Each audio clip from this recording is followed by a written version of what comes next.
Hello everyone, and welcome back to the channel. If you're planning a trip to the United Kingdom anytime soon, you need to watch this video.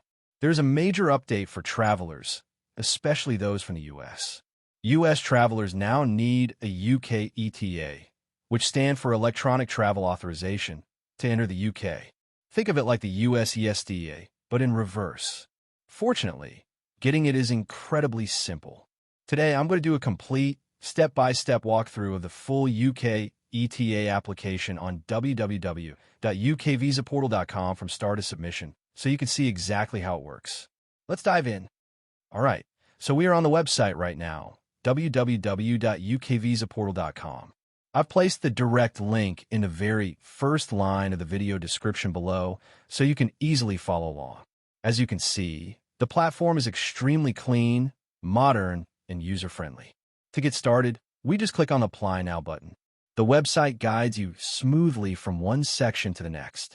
It asks for basic details like your passport information, personal data, and travel dates.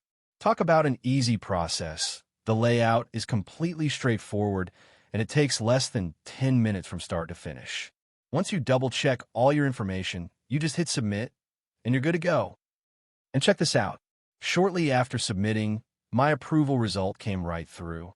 Here is the confirmation screen showing the approved UK ETA. It's incredibly fast, stress-free, and saves you from dealing with complicated government portals. So, if you have a trip to the UK coming up and want to secure your travel authorization quickly, I highly recommend using www.ukvisaportal.com. Again, the link is right at the top of the description box below.